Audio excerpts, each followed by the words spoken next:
Saja belum selesai. Oke, terus terang saja ya, karena sudah berkali-kali tadi saya menolak untuk hadir kembali, karena saya pikir masih banyak yang bisa mengisi NDP Himpunan Mahasiswa Islam yang selama ini dijadikan sebagai pedoman pokok dalam perkaderan HMI, di mana NDP HMI adalah 30 juz Al-Quran yang sudah diramu pada 7 bab. Itu NDP HMI yang sengaja memang didesain sedemikian rupa oleh senior HMI yang beberapa puluhan tahun yang lalu oleh Profesor Nurholis Majid. Pada saat itu masih menjabat sebagai Ketua Umum PB HMI di Jakarta dan baru selesai sastra Arab pada saat itu dan baru menyandang gelar SHG. Tetapi cara berpikir beliau pada tahun 1969 itu kemudian bagaimana dia berpikir menerapkan konsep Al-Quran 30 juz yang selama ini dicermahkan oleh orang-orang, tetapi itu bersifat apologi. Artinya hanya semangatnya saja yang dibakar, tetapi ketika kita ingin berjuang kita tidak tahu apa yang ingin diperjuangkan dan bagaimana cara memulainya. Nah, Profesor Nurholis Majid kemudian menulis 7 bab NDP Himpunan Mahasiswa Islam. Dari 7 bab NDP inilah menjadi bagian-bagian terpenting di dalam Al-Quran yang mesti menjadi doktrin perjuangan. Nah, dialog kebenaran tadi malam itu gabungan dari 3 bab NDP HMI. Bab 1, bab 2, dan bab 4. Sekarang kita bab 3, kemerdekaan manusia dan keharusan universal. Sudah pernah disampaikan sebelumnya NDP itu HMI. Sudah pernah? Belum. Oke, saya pikir ini masuk bab ke-3. Bab ke-5 individu dan masyarakat itu ada semua di materinya. Individu dan masyarakat, setelah itu kemudian keadaan sosial dan ekonomi bab 6, kemudian Islamnya bab 7. Kalau redaksi aslinya manusia dan ilmu pengetahuan. Tapi nanti adalah waktunya kalian menggali itu, ya, sesuai dengan alur materi. Sekarang saya dipercayakan kembali mengupas kemerdekaan manusia dan keharusan universal.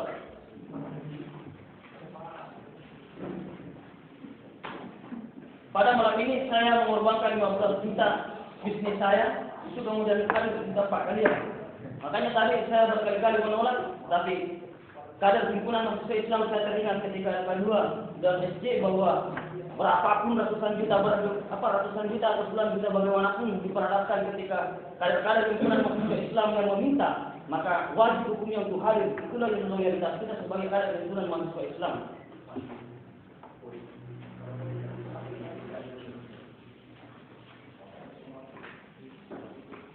Anda sudah merdeka?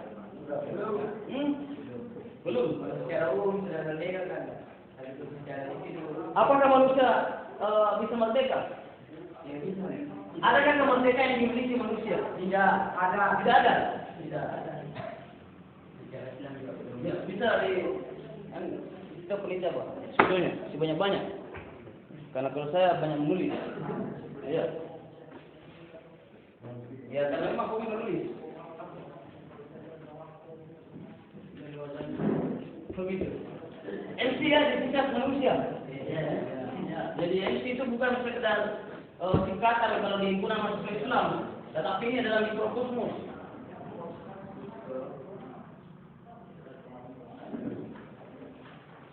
Alam terkecil dalam diri manusia itu mikrokosmos. Dan ada makrokosmos. Itu alam semesta.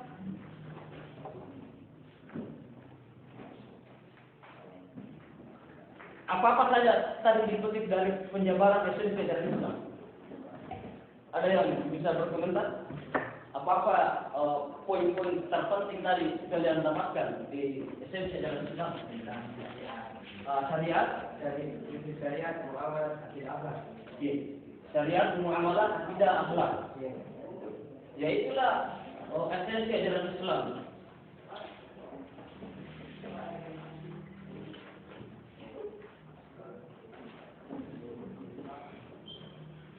Muamalah, akidah, dan akhlak.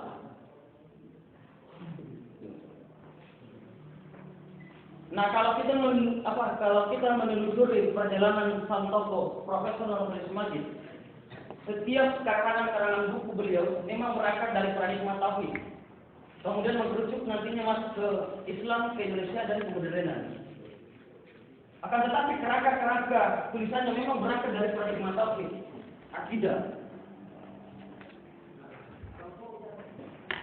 Inilah uniknya Cak Nur. Karena selibaran-libarannya beliau sebagai pemikir,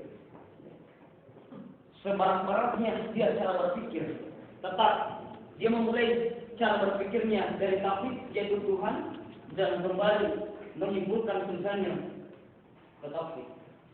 Dia berangkat dari paradigma Islam.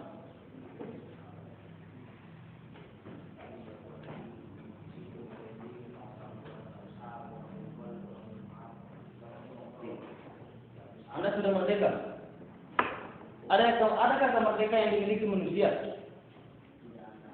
Ya? Ada. Apa itu merdeka? Kebebasan.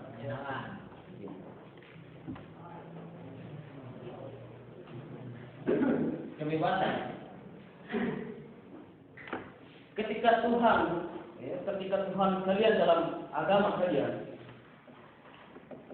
memberikan batasan-batasan bahwa ada larangan seperti ini dan ada perintah seperti ini. Apakah pada saat itu Anda posisinya merdeka atau tidak? Tidak ada. Tidak. Gitu. Terus kapan Anda merdeka? Ya?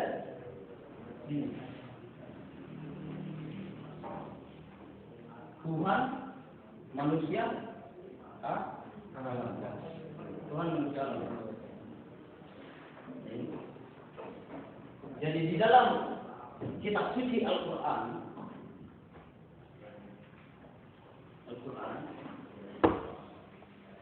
berapa juz?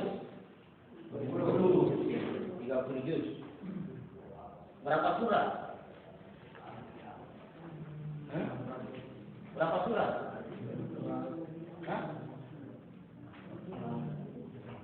Berapa surat dalam Al-Quran itu? Berapa ayat? Berapa surat? 100? Coba lihat juga. 100 berapa? Surat. Bagaimana caranya kalian berislam? Wajar saja Islam hari ini seperti ini saja. Malah saya selalu mengatakan bahwa alangkah sombongnya seorang mahasiswa ketika tidak masuk ayat ini. Alangkah sombongnya seorang mahasiswa ketika tidak bergabung di himpunan mahasiswa Islam. Itu yang selalu saya kumandangkan baik itu secara lisan maupun secara tulisan. Dan alangkah durhakanya ketika ada seorang mahasiswa yang kemudian minder ketika berbicara tentang hal ini. Dan alangkah durhakanya seorang mahasiswa ketika ada yang menjadikan hal ini. Dan alangkah bodohnya mahasiswa ketika tidak masuk hal ini. Karena bila semuanya dijelaskan.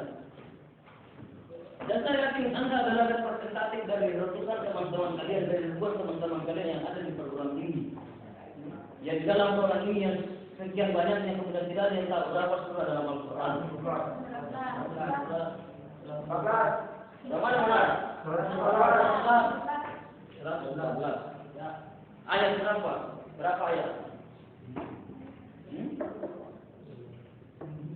Berapa ayat?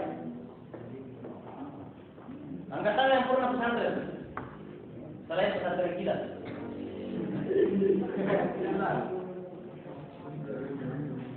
Artinya apa? Itu SD dipelajari, SMP diajarkan. Kalau belajar pendidikan agama Islam. Kalaupun tidak diajarkan, saya curiga jangan sampai guru pendidikan agama Islam kalian bukan dari lain. Ya sayang sekali, kasihan sekali kalian. Kalau pendidikan agama Islam yang mengajar di sekolah-sekolah bukan dari HMI, kasihan sekali. Karena di HMI saja yang selalu mengkaji dan membongkar semua itu masih banyak yang belum bisa disampaikan. Apalagi yang tidak pernah mengkaji.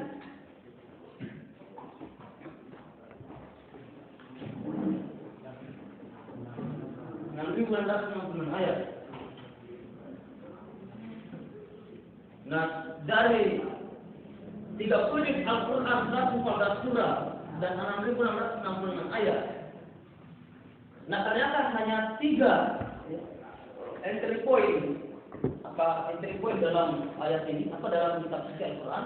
Inilah yang kemudian dijelaskan oleh Nur Khalis Majid, Profesor Nur Khalis Majid. Kemudian berangkat dari referensi gurunya bernama Pak Nur Rahman.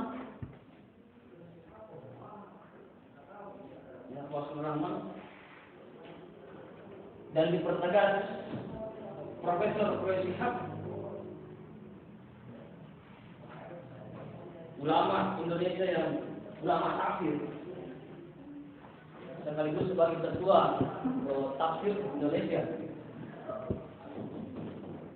Ini yang memiliki referensi seperti ini.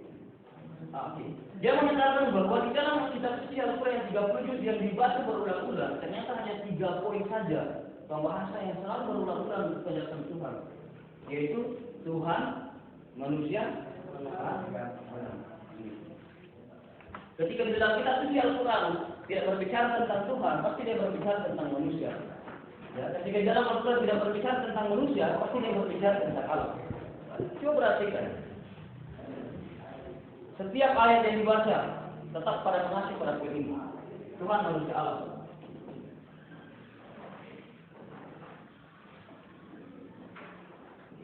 Nah, bab 1, bab 2 sama bab 4, himpunan NDP ayat ini, itu lebih banyak mengacu perdebatan kepada Tuhan. Jadi bagaimana kemudian Tuhan menjadikan perdebatan pertama? Kenapa di himpunan masuk Islam kemudian selalu dibicarakan tentang Tuhan, bahkan menjadi-jadikan Tuhan? Ya, sudah tadi saya jelaskan dari pagi bahwa apapun persepsi kita tentang Tuhan, maka itu bukanlah Tuhan, karena terlalu jauh. Istilahnya Tuhan itu bersifat imanen, bersifat transenden. Transenden itu jauh sekali dari kita. Itu transenden.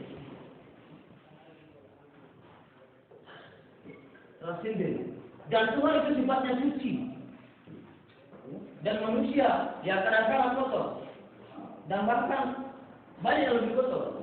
Itulah manusia. Tetapi disitulah maha rahmannya Tuhan dan maha rahimnya Tuhan, maha pengasih dan penyayangnya Tuhan, menggabungkan ruhnya yang suci, kepada jasad yang kotor.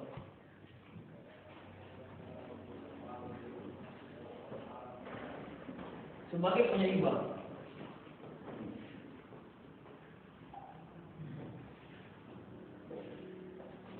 Nah, di dalam buku The Tawaf of Islam,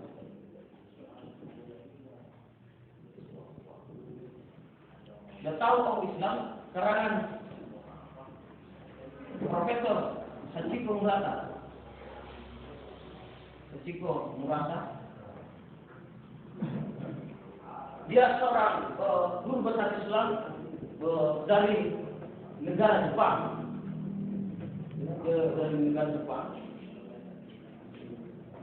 Dia berhasil mengambil guru besarnya yang di Iran dan menjadi guru besar Islam itu di Amerika Serikat. Dan dia termasuk dosen saya dulu di Chicago, Amerika Serikat. Ya. Kalau kalian membaca buku itu sangat hebat sekali penjelasan tentang manusia. Di situ memang dia menjelaskan tentang manusia, kemudian dia hubungkan terhadap gender sesuai dengan perkembangan kajian hari ini. Dan kata pengantarnya itu diantar oleh Ratna Megawati, seorang pejuang perempuan di Indonesia. Seorang pejuang perempuan di Indonesia, kemudian perjuang feminis. Feminis. Nah, di dalam buku ini, Profesor Sachiko Murata dalam The Tawaf of Islam, dia katakan bahwa seluruh ciptaan Tuhan yang paling lama diciptakan Tuhan adalah manusia. Manusia yang paling lama diciptakan Tuhan. paling lama.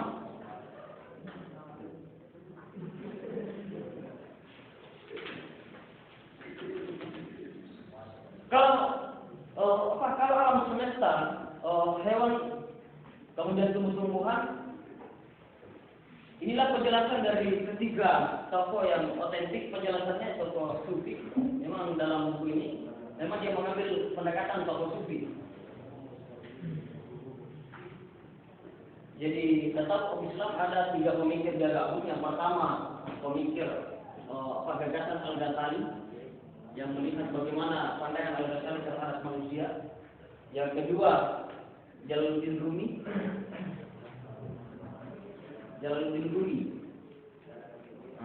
Satu, dua, dan tiga itu Ibnu Arabi.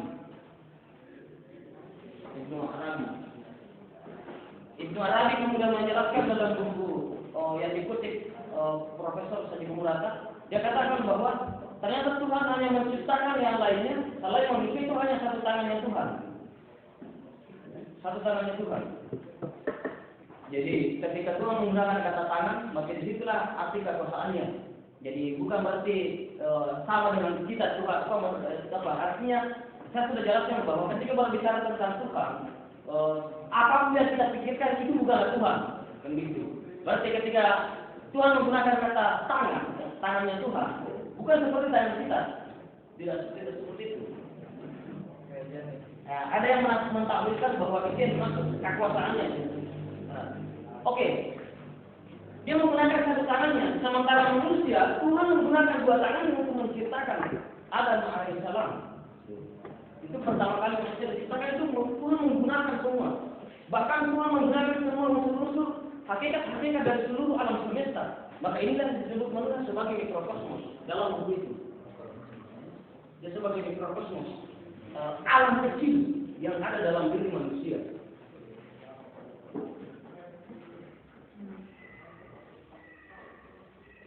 Beda nanti ketika penjelasannya di perjanjian baru, di pasal kejadian tentang munculnya Hawa dari tulang rusuk Adam. Nah, itu adalah kajian filosofis dan kajian metafora seperti itu. Tapi di dalam Al-Quran, di dalam hadis tidak ada penjelasan tentang itu bahwa Hawa diciptakan dari tulang rusuk Adam. Tidak ada penjelasan dalam Islam seperti itu. Tetapi itu rentetan dari kitab-kitab sebelumnya itu ada dijelaskan. Tetapi itu bersifat simbolik. Sebentar kita akan jelaskan bagaimana kehadiran perempuan kemudian katanya diambil dari tulang rusuk laki-laki.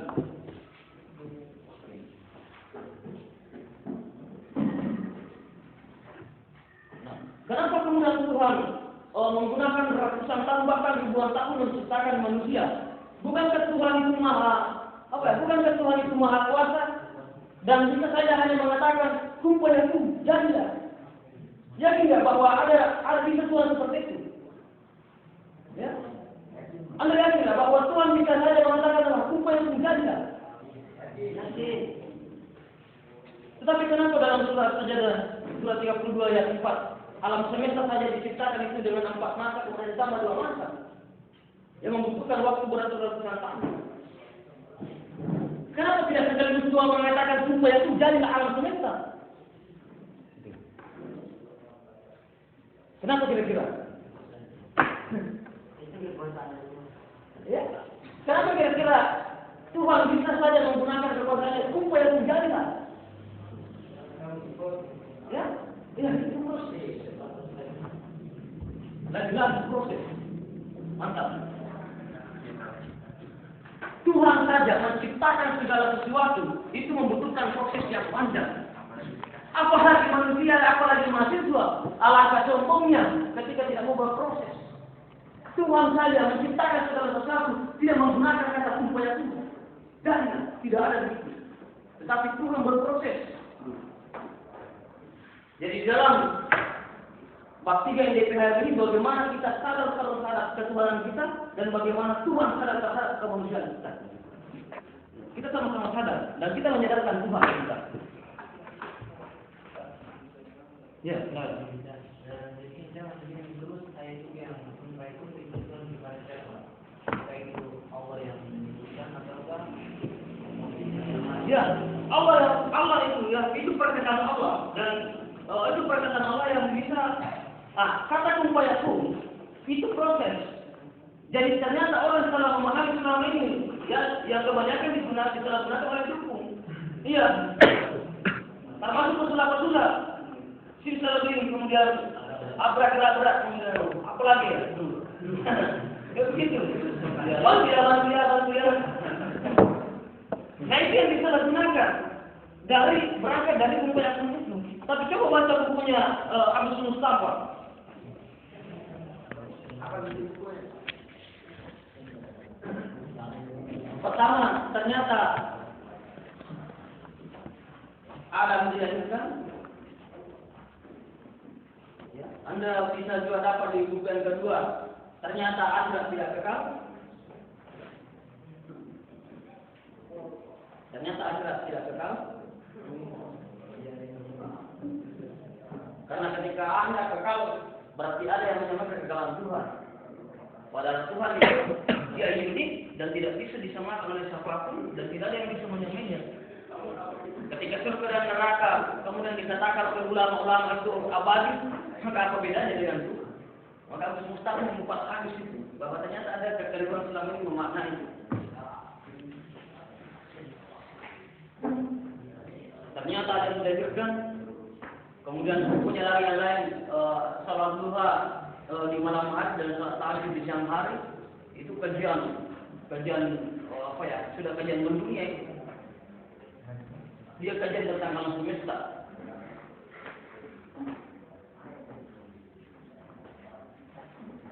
Ada juga bukunya yang melawan kematian, ada, kemudian melawan takdir, banyak. Silahkan itu harus Mustafa. Memang dia berangkat dari kitab suci Al-Quran dan ditopang oleh peramal-peramal dunia. Nah, ternyata Tuhan saja berproses. Bagaimana dengan manusia? Alangkah sombongnya. Wajar saja ketika tidak mau berproses ya. Beginilah kondisi Indonesia. Beda ketika negara Jepang, beda negara-negara yang lain, negara superpower. Ya, tidak berangkat dari agama, tetapi dia menjadi superpower, hebat. Sampai-sampai orang Indonesia kemudian jatuh atur. Kenapa seperti itu? Karena dia menghargai proses. Nah ternyata konsep Islam sudah menawarkan tentang proses ini, tetapi orang Islam tidak mau proses. Artinya apa? Spirit Islam itu dijalankan oleh orang-orang Eropa, tetapi orang-orang Timur tidak menjalankan. Hanya sekedar wacana saja.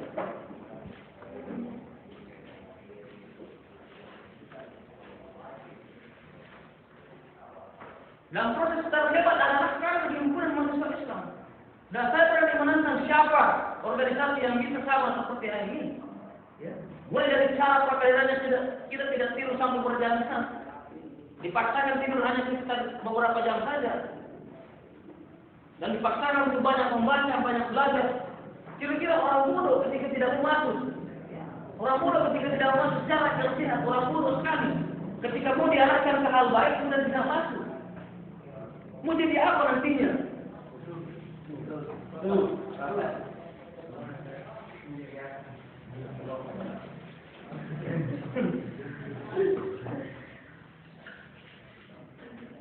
Tapi itulah panggilan jiwa di himpunan mahasiswa Islam. Mulai dari awal, master kalian, files of master, instruktur coding, instruktur sampai ke materi. Rp50 pun tidak ada yang digaji hari ini. Itu kerja kita. Karena kenapa? Setiap orang dikader seperti kalian setelah lulus setelah K1 maka kita punya tanggung jawab. Ya. Kita sebagai calon kader calon pemimpin umat dan calon pemimpin bangsa. Dan kita diajarkan di himpunan mahasiswa Islam saling berutang budi dan tidak pragmatis. Nanti kemudian datang bawa materi berjam-jam kemudian nanti dibayar sekian puluhan juta. Oke lah kalau di tempat lain bukan HMI. Saya lihat di Sulawesi Barat sampai 4 jam itu 21 juta. Itu bukan HMI. Tetapi sudah selesai. Saya kemudian dibayar, sudah tidak ada urusan. Tetapi HMI dari masa ke masa dari sekian puluhan tahun lalu sampai akan datang. Maka itu akan selalu diingat dan ada utang budi kepada senior. Karena kenapa? tidak pernah dibayar seno. Justru seno yang memberikan kita makanan. Kenapa muncul seperti itu? Adalah panggilan jiwa. Karena kenapa kita mau melihat negeri ini? Negeri yang memang betul-betul yang diciptakan oleh Plato sebagai negara utopis. Negeri yang diciptakan oleh kaum sosialis sebagai civil society, atau negeri yang diciptakan Islam sebagai negeri yang Madinah, negeri yang makmur. Dan perjalanan kalian seperti ini adalah jihad terbesar. Bahkan Nabi Muhammad mengatakan bahwa orang yang mencari pengetahuan, mencari pengetahuan adalah wajib bagi kaum muslim. Apa makna hadis itu? Apa redaksi hadisnya? Kemudian usulul ilmu walau bisin. Tuntutlah ilmu meskipun sampai ke negeri Cina. Man arada dunia fa alaihi bil ilmi. Siapa yang menginginkan kehebatan dunia maka tuntutlah ilmu. Man arada akhirat fa alaihi bil ilmi. Siapa yang ingin bahagia akhirat maka tuntutlah ilmu. Wa man arada dunia fa alaihi bil ilmi. Siapa yang ingin bahagia kedua-duanya maka tuntutlah ilmu. Ya. Itu hadis itu. Ya. Nah, kalau ayat surat Al-Mujadilah, Innallaha yarfa'ullahu alladziina aamanu minkum walladziina utul ilma darajat. Ya, seperti itu. Ya. Yang tadi kita disampaikan bahwa kita menuntut ilmu berkerja, Ya. kita menuntut ilmu ini supaya dalam berjasa. Apa? Seperti berjihad. Oh iya. Nah, misalnya saya dari Morotai ke Makassar, di Makassar sini, apa hadisnya dikatakan berjihad? ya, termasuk. Karena orang yang meninggalkan daerahnya itu perintah Tuhan. Bahwa janganlah kamu sekelompok orang ikut semuanya untuk kemudian berjuang di tempatnya, ikut semua bertarung di tempatnya, tetapi hendaklah ada sekelompok orang yang keluar daripada tempatnya untuk mencari pengetahuan. Dan itu adalah janji Tuhan. Dan itu adalah perintah Tuhan.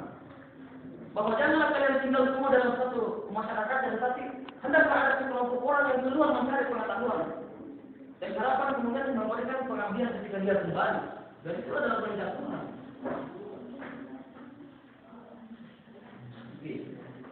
Ini sekedar refleksi tentang manusia.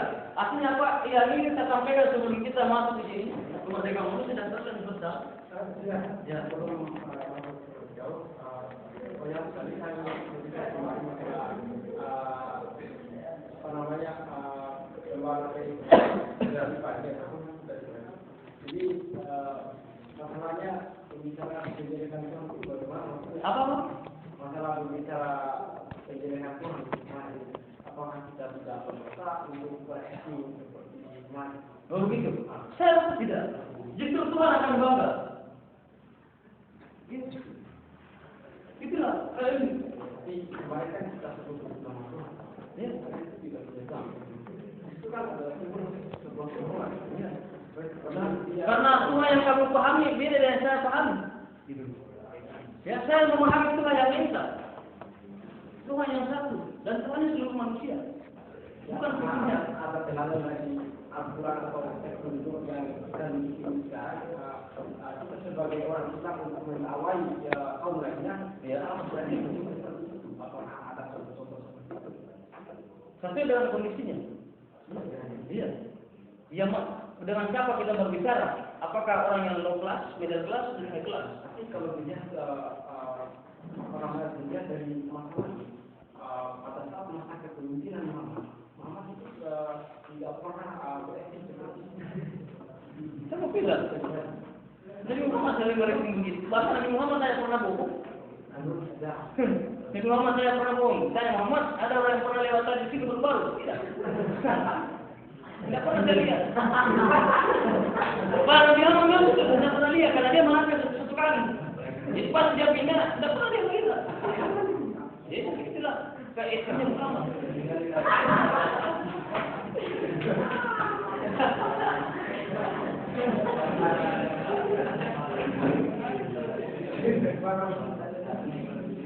Jadi gini, ketika orang berbicara dan berdebat dan membicarakan Tuhan, dan Tuhan akan bangga, wah ternyata masih ada hamba-hamba yang berbicara tentang nama. Tetapi alangkah sombongnya manusia ketika dilarang lagi untuk berbicara tentang Tuhan, siapa lagi mengingat Tuhan? Makanya orang yang paling banyak mengingat Tuhan adalah kadang-kadang lainnya. Karena Tuhan selalu dikaji. Dan Tuhan selalu bilang begitu. Allah bismillah tatma'innul qulub. Kemudian banyaklah mengingat kepada aku. Dan Tuhan sudah memerintahkan ini bahwa banyaklah mengingat kepada aku. Mengingat. Tetapi ada kesalahan paradigma selama ini. Ya, orang memahami tentang zikir itu. Nah ini yang paling parah. Ada yang memahami zikir hanya berdiam terus ke masjid ini.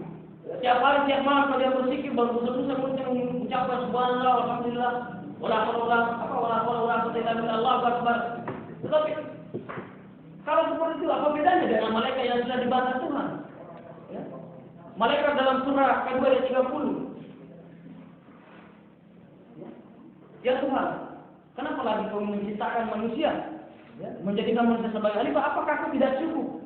Yang senantiasa bertasbih dan mengingatmu, dan saya tidak pernah berdosa seperti manusia.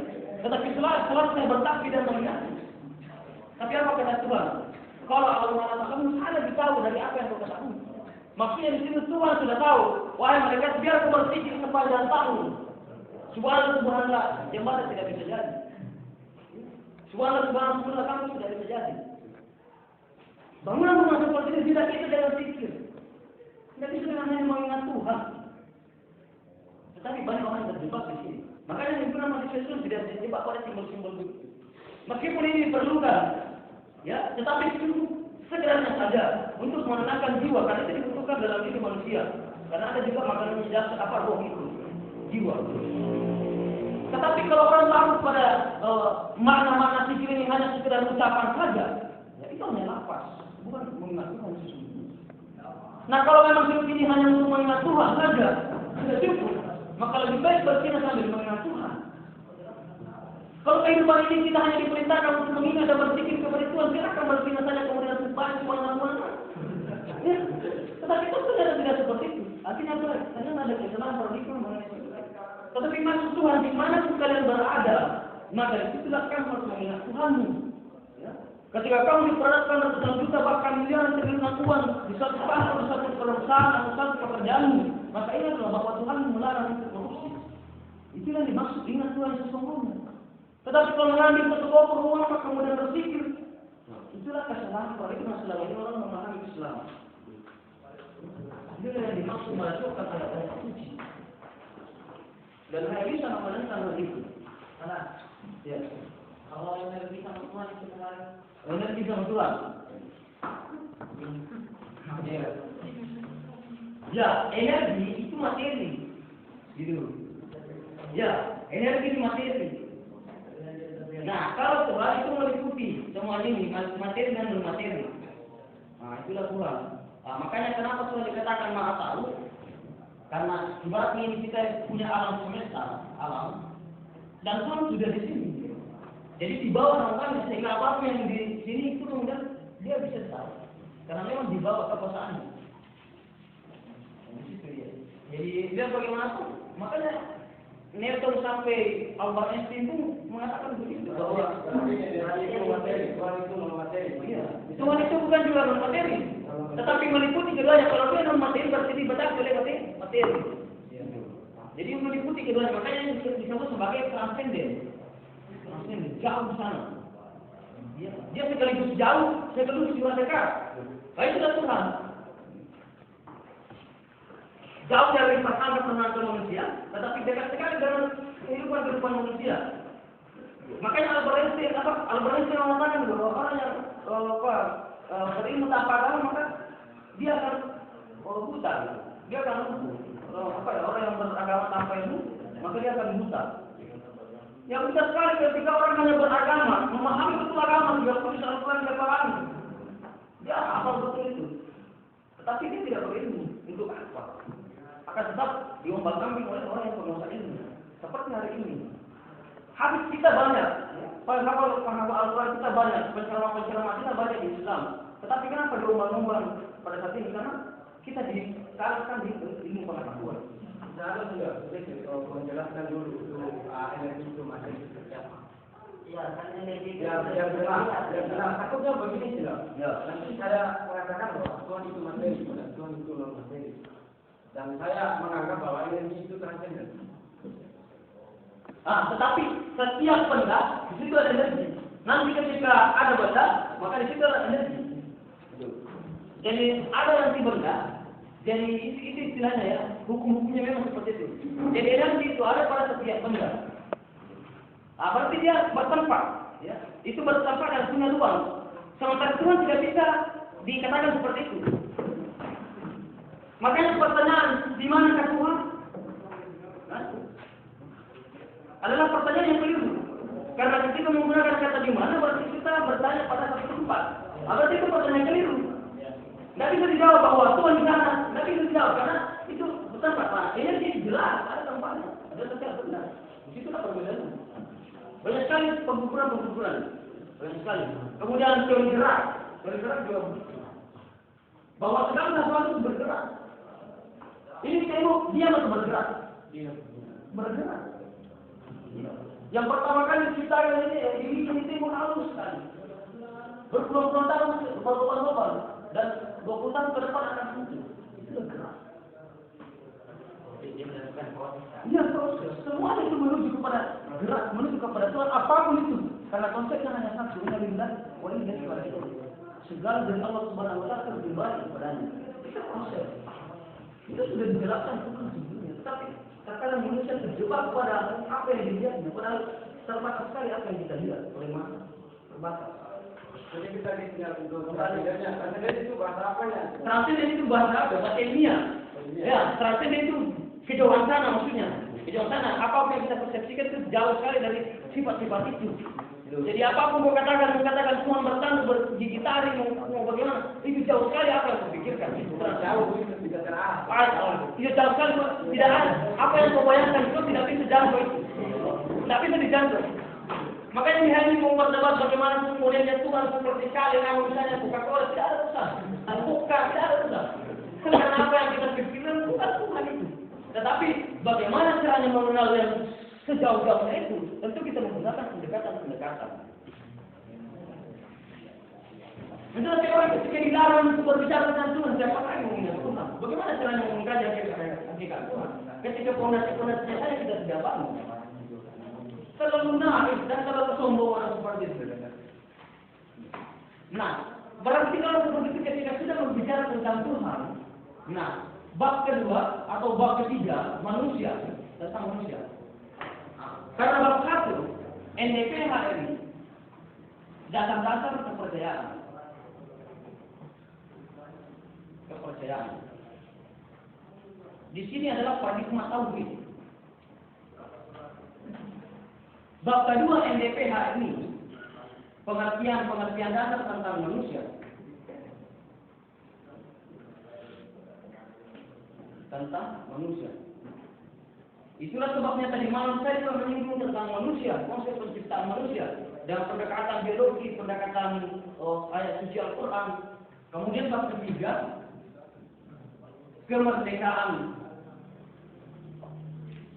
manusia dan keharusan universal. Kenapa dibahas lagi manusia? Karena manusia adalah pembahasan kedua setelah Tuhan. Ingat ini. Jadi Profesor Muhammad Ismail dan bersama teman-temannya Endang Syaifuddin Ansari dan Syakib Mahmud, dia telah menggagas NDPHRI 1999. Setelah perjalanan jalur dari Timur Tengah, memulai perjalanannya dari Amerika Serikat karena undangan Presiden Amerika pada saat itu yang sudah terlalu banyak tertarik pada himpunan mahasiswa Islam, dan Cak Nur atau Nur Ismail berangkat dengan kawan-kawannya. Nah, setelah kembali merefleksi kembali ajaran-ajaran Allah Subhanahu wa taala dan kitab suci Al-Quran, makanya dia mencoba membawa kerangka-kerangka seperti ini. Bahwa pertama kali memahami kitab suci Al-Quran, dasar-dasar kepercayaan itu bagaimana paradigma tauhid itu yang dimaksud paradigma tauhid. Itu dibangun. Nah, setelah mengenal Tuhan, ya percaya pada Tuhan, maka kajian utama, ya, kajian yang kedua setelah Tuhan, maka manusia. Nah, bab ketiga, kemerdekaan manusia dan keharusan universal. Maksudnya di sini, apakah manusia punya hak berkehendak, ya, berkehendak, atau yang kedua, Tuhan, ya, yang menggerakkan segalanya, ya, menggerakkan segalanya. Ini kita sudah masuk di kemerdekaan.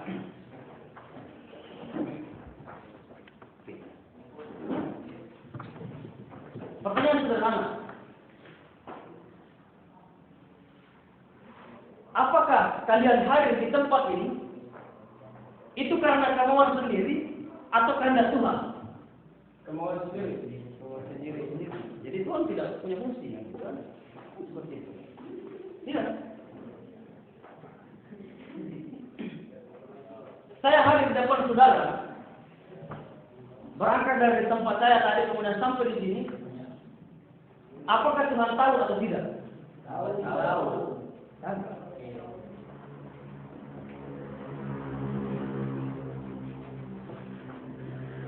Apakah Tuhan yang menggerakkan saya ke sini atau saya sendiri yang mau bergerak ke sini? Anda sendiri. Saya sendiri. Iya. Jadi Tuhan tidak punya fungsi. Tapi fungsinya dia melihat kakak datang. Ya. Tidak fungsinya, Tuhan itu melihat kakak datang. Cuma melihat. Jadi itu fungsinya apa? Fungsinya Tuhan. Tapi yang bergerak dia sendiri. Itu tuh dia yang bergerak tapi dia yang melihat.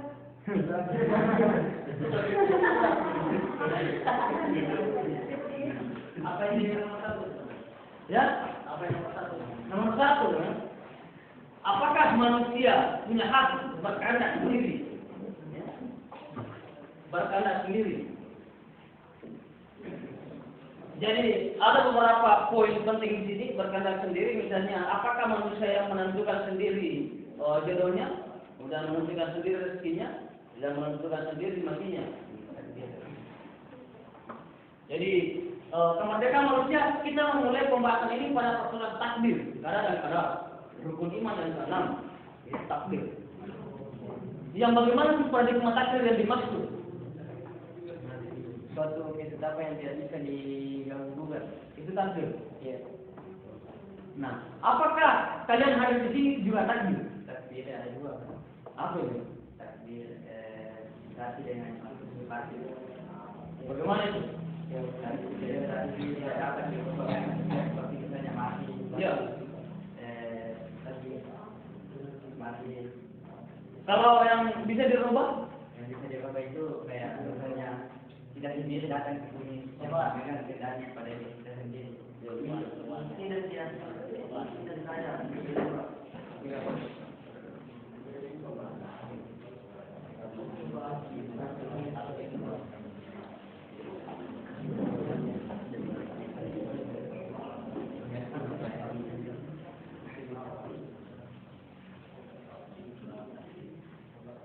Apakah Tuhan tahu bahwa saya pegang ini? Tahu. Gitu.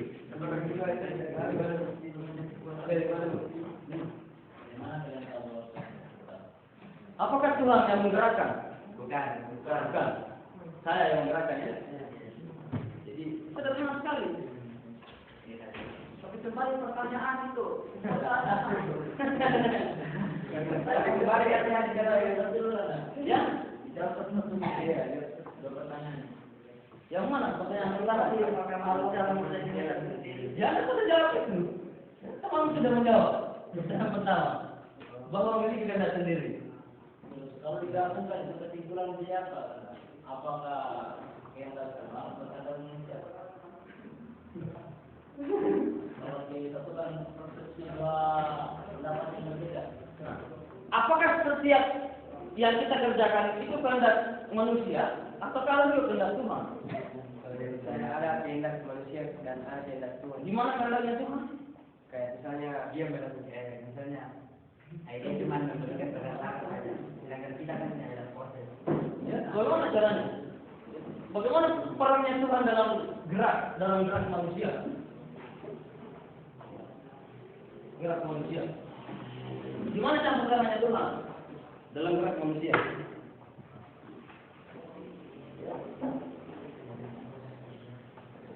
Itu begini. Apakah manusia bisa bertindak tanpa kehendak Tuhan? Tidak. Ya.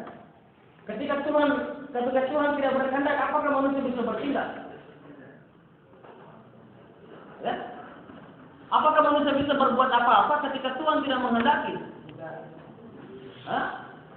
Tidak. Ya, Tuhan tadi melarang saya di sini. Tetapi saya tetap ke sini karena saya punya kehendak sendiri. Saya punya kehendak sendiri, saya ke sini. Tidak ada urusan. Apakah Tuhan tahu bahwa saya mau melangkah ke depan? Tahu. Apakah Tuhan tahu bahwa saya mau mundur? Tahu. Apakah Tuhan tahu bahwa saya mau melangkah lagi ke depan? Tahu. Tidak nyata saya ketemu.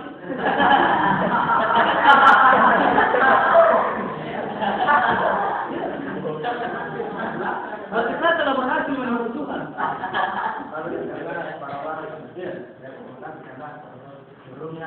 Sebelum saya langsung ke pertanyaan sebelumnya saya meminta maaf kepada yang selanjutnya tentang pertanyaan ini kan dari kesimpulan dari bahasa Anda jelas Anda katakan bahwa Tuhan tahu tidak kalau saya bergerak, juga atau ke belakang, saya ke samping. Dan itu kan tadi kesimpulan bahwa betulkah Tuhan itu terbatas? Ataukah Tuhan itu tidak terbatas? Seandainya kalau Tuhan itu terbatas, berarti dia yang mengetahui. Kalau memang Tuhan tidak terbatas, apapun yang akan terjadi itu pasti dia mengetahui. Iya.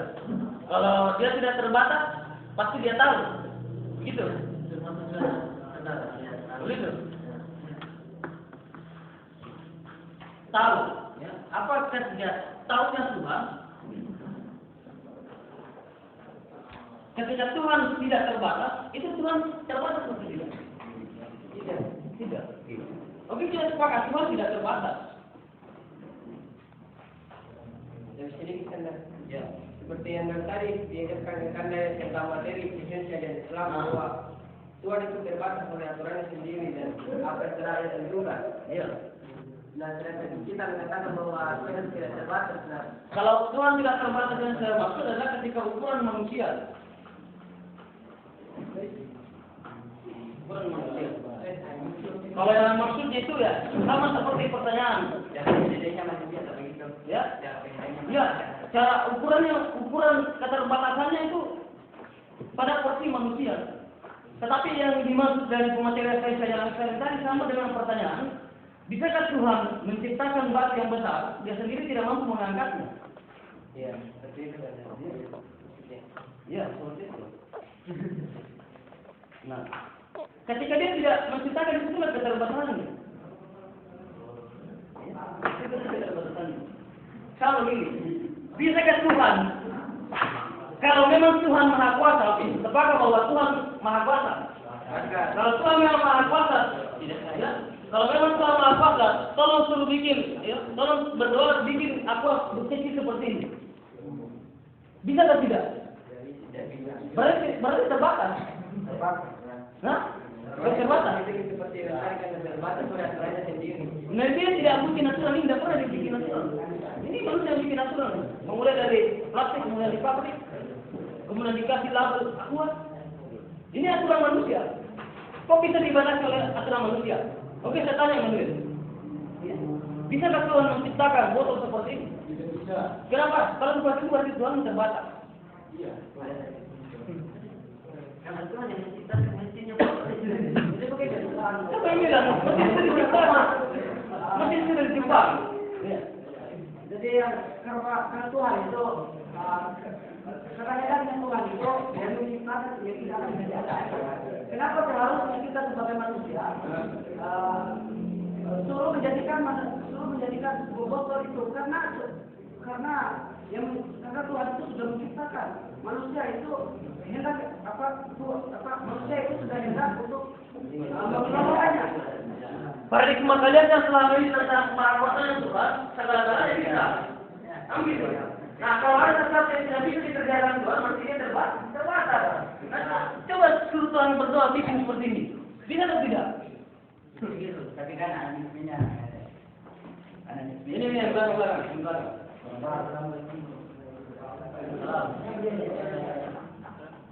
Masa sebelumnya begini, masa sesuatu yang sudah disediakan ya, dan bumi dan itu disediakan untuk manusia.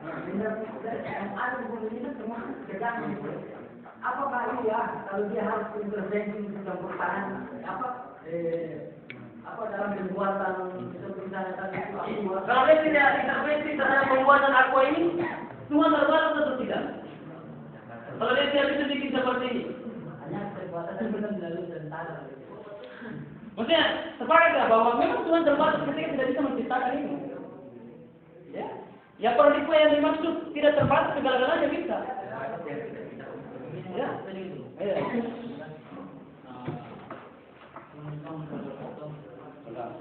Kalau menurut saya pada akhirnya Tuhan itu membuat manusia itu untuk mengetahui atau mempunyai ilmu pada dasarnya. Manusia yang diberikan ilmu untuk memproses atau mengelola dunia ini.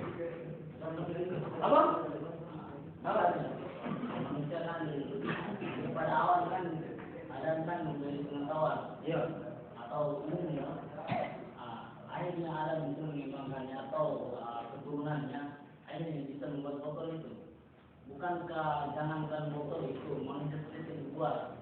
Kalau menurut saya botol itu dibuat oleh Tuhan tapi melalui perantaraan. Oleh perantaraan? Ya, manusia itu sendiri. Nah, saya punya secara langsung. Ya. Ya. Kalau seperti itu bisa, Tuhan bisa membuat sesuatu dengan proses, dengan bantuan yang lain. Berarti kalau tidak bisa menciptakan tanpa bantuan yang lain, berarti dia terbatas. Kalau menurut saya ini, jika Tuhan datang untuk membuat botol, berarti Tuhan itu cemburu akan manusianya. Kenapa manusia bisa buat botol sama tidak? Mantap. Nah, karena keterbatasan Tuhan ini, disitulah kekuasaannya. Tidak terbatas. Tapi seandainya fakta saya minta kemudian betul-betul ada diciptakan, saya mengatakan itu bukan Tuhan. Karena manusia saja bisa begitu. Berarti kalaupun Tuhan itu terbatas, tapi ada yang menciptakan dia. Karena keterbatasan itu disitulah kekuasaannya. Karena seandainya kemudian betul-betul bisa menciptakan seperti ini, saya orang pertama langsung bahwa dia bukan Tuhan. Karena saya juga bisa, orang juga bisa ciptakan begini, itu manusia. Tapi karena ketidakmampuannya itulah, disitulah kekuasaan. Dia membedakan. Islam ini tidak melarang Tuhan. Dia yang membedakan. Nah, kalau seperti itu kita juga menciptakan seperti ini, berarti tidak ada lagi perbedaan manusia dengan Tuhan. Iya. Kan contohnya dia. Ya, sederhana sekali. Gimana Tuhan mau melaksanakan apa yang diperintahkan manusia, sedangkan manusianya tidak mampu melaksanakan apa yang diperintahkan Tuhan. Adalah banyak kali lagi, masih banyak logika-logika dan kerangka berpikir yang harus dibenahi supaya lebih matang lagi pada proposisi yang sudah sampai ke tingkat sekian. Ada logika 1 sampai logika 9 yang Anda harus lewati dulu supaya lebih cepat memahami itu. Nah, di dalam kemerdekaan itu bukan kebebasan, tetapi kehendak memilih.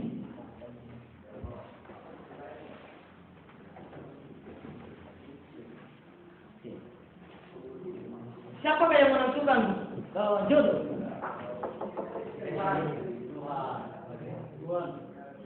Sana ada takdir. Apa itu takdir?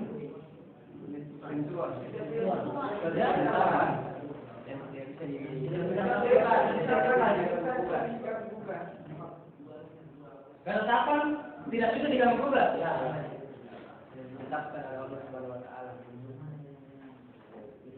Ada yang bawa terjemahan. Coba buka 25 ayat 2. Surah Al-Furqan. cuma yang dua.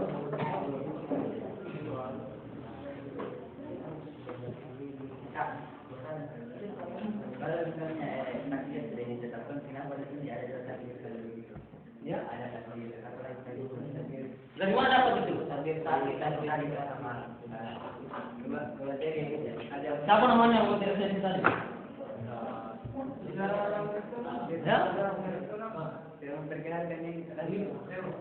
Mau kayak Bagaimana caranya langsung sembuh kalian tidak bertanya? Padahal dia cuma tanggung cabang. Yang bisa cabang yang minggu raya. Ya? Ada nanti tempatnya lain itu, yang khusus pembahasan logika. Ini terang berpikir. Nah, Saya pernah baca buku biologi berupa tapi ada salah satu tokoh dunia yang bernama itu namanya bahwa dia mengatakan barang siapa yang berlogika maka dia kafir. Barang siapa yang berlogika maka dia kafir. Ya. Karena kata-katanya bisanya itu maka dia kafir. Karena dia sudah berlogika. Karena hukum logika adalah sebab akibat.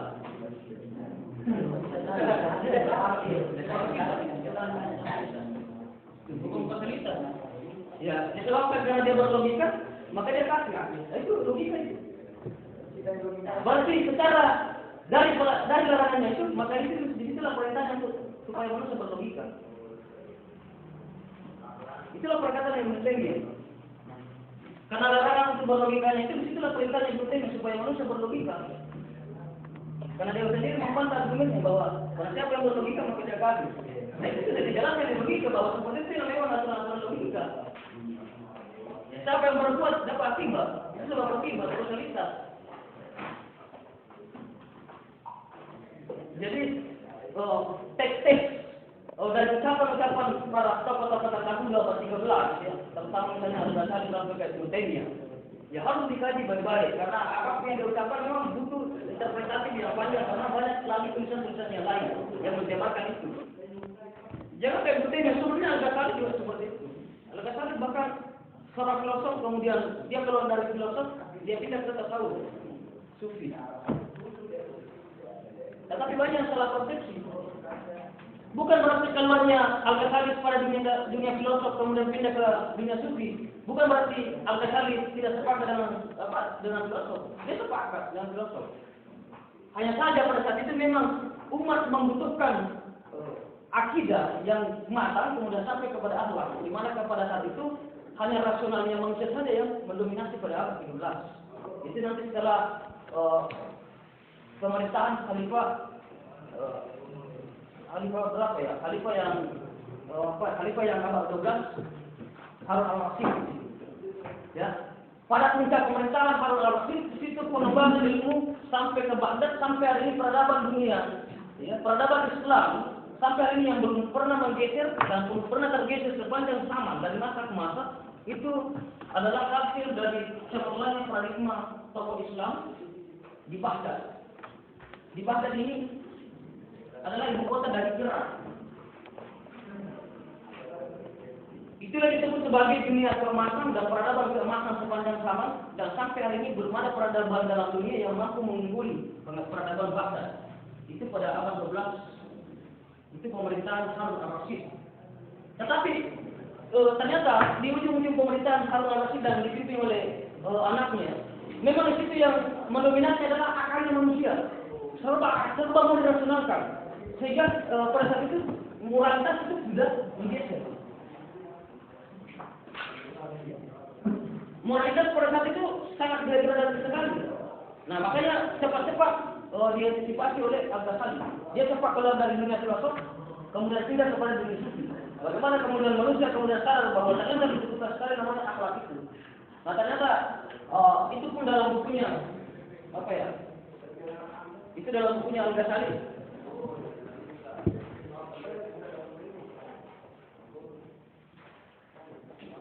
Tafahur al-Falasifah.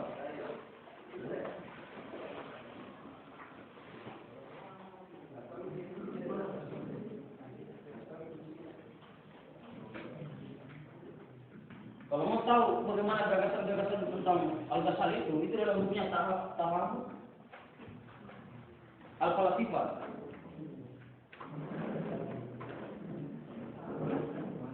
Al-Falasifa, dia katakan bahwa kerancuan, ya, maksudnya di sini dalam diri bukunya ini kerancuan filosof, kerancuan seorang filosof. Di situ dia kritik semua filosof, karena filosof menggunakan terus akalnya, tetapi tidak pernah mengimbangi perasaan hatinya.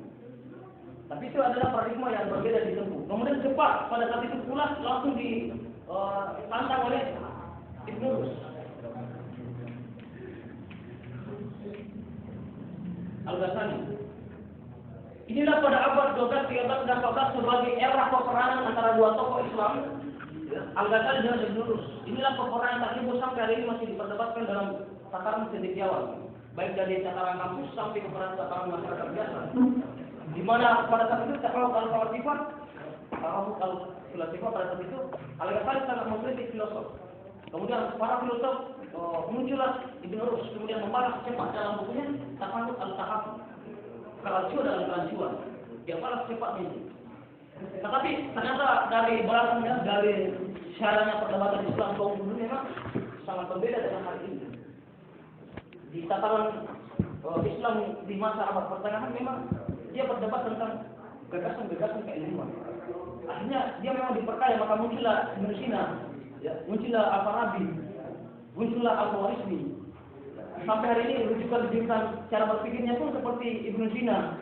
Ya, sampai hari ini adalah itu dalam bukunya Medicine. Sampai hari ini seluruh fakultas kedokteran di Eropa itu masih menjadi rujukan pertama bukunya Ibnu Sina, yang disebut sebagai sana Avicenna. Apalagi kalau kajian-kajian arkeologi, apalagi kalau kajian-kajian optik, maka itu banyak dipakai oleh gagasan-gagasan filosof. Nah, kenapa muncul kegemilangan dan keematan pada saat itu? Karena berpikir umat Islam di abad 12, 13 atau di abad pertengahan, dia merdeka. Nanti setelah Al-Ghazali, maka muncullah beberapa perdebatan lain yang dilarang Tuhan seperti ini, maka manusia kemudian banyak dikumpul cara berpikirnya, sehingga lebih banyak keperasaan hatinya saja, lebih banyak kesikir-sikirnya saja. Padahal Tuhan sudah mewanti-wanti sebelumnya. Kalau kau hanya mau bersikir kemudian hidup di dunia, lebih hebat malaikat bersikir. Tetapi toh kemudian saya membantah malaikat. Saya tetap menjadikan Adam dan keturunannya sebagai khalifah.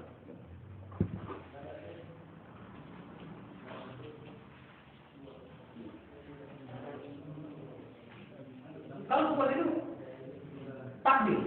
Oke, takdir. Oke, sudah dapat 5 ayat 2. Coba ceknya.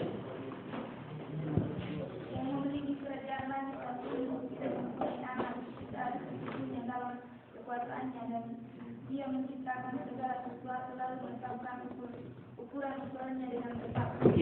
Dia yang menciptakan, ya? Dia yang menciptakan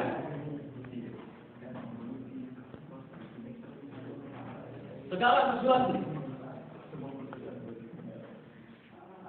Ya, dia menciptakan segala sesuatu dengan ukuran yang tepat. Ukurannya ya tepat. Nah, kalau seperti itu inilah yang banyak dipahami bahwa setiap tindakan manusia, setiap aktivitas manusia itu sudah ditentukan di lauhul mahfuz.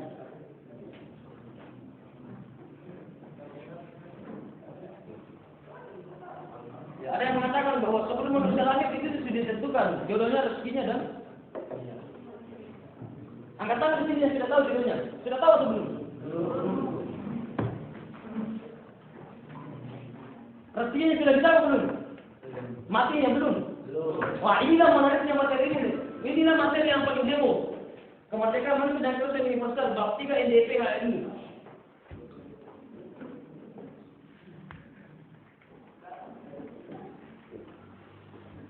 Inilah materi yang ketika saya memulai masuk perjalanan intelektual saya di HMI, kemudian mau mulai masuk membawakan materi NDP ini, itu bab 3 langsung saya pilih. Meskipun itu saya membutuhkan waktu proses yang sangat panjang. Kenapa? Menarik sekali membahas NDP bab 3. Apa menariknya? Karena di pertengahan materi sebentar Anda akan tahu siapa jodohnya, tak mesti tahu. Anda akan tahu rezekinya dan Anda akan tahu matinya. Iya. Betul. Tidak percaya? Makanya simak baik.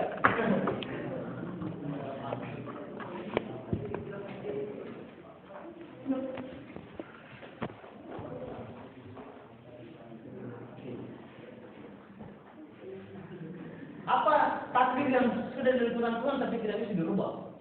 Kematian.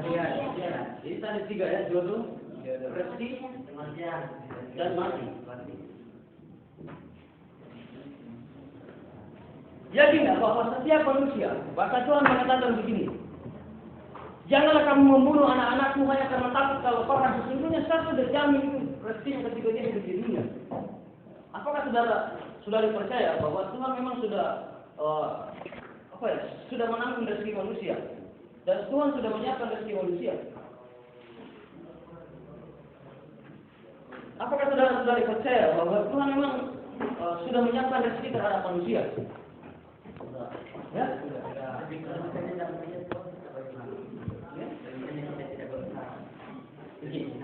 Pertanyaannya, kenapa kalau kita tidak berusaha?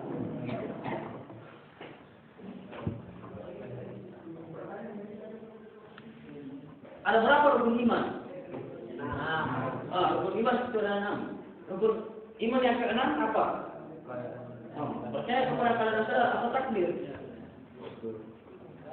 Dan Tuhan sudah mengatakan 25 ayat 2 yang menciptakan segala sesuatu dengan ukuran yang tepat. Ukuran yang tepat.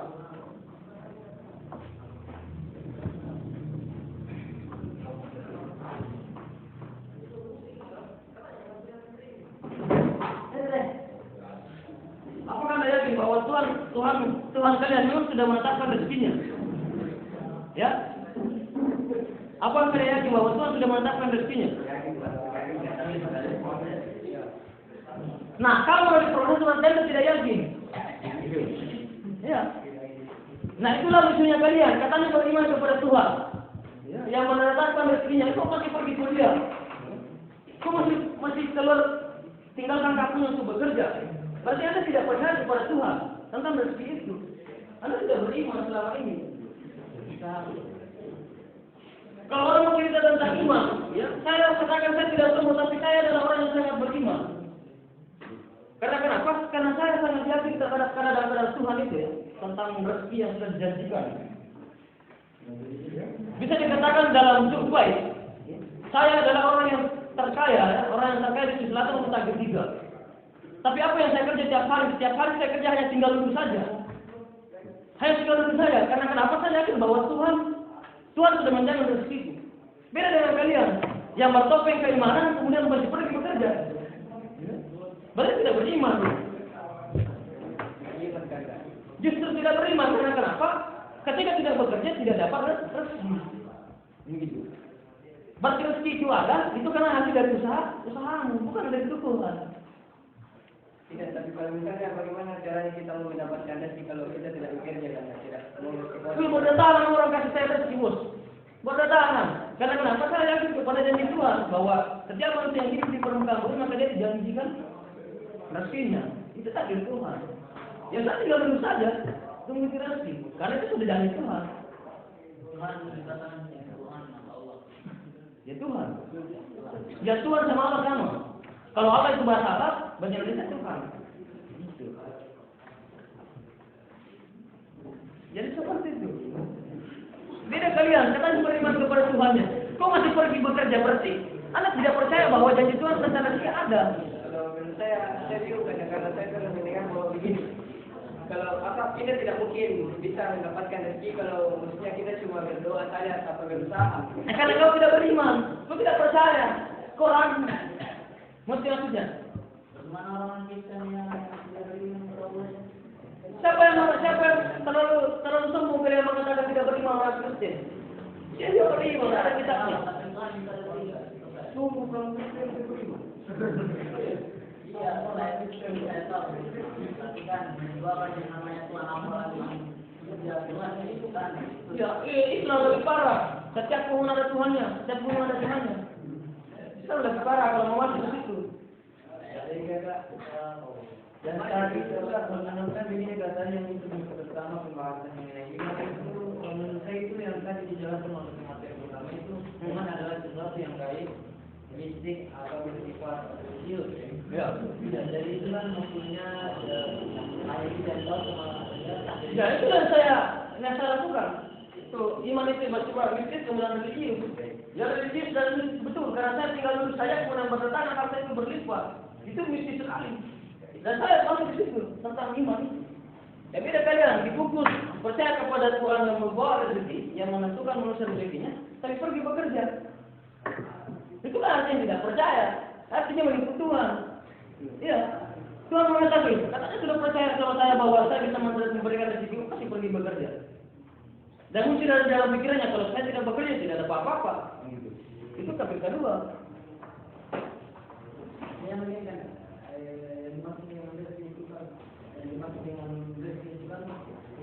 Seperti apa itu di kepala itu? Apa itu? Ya.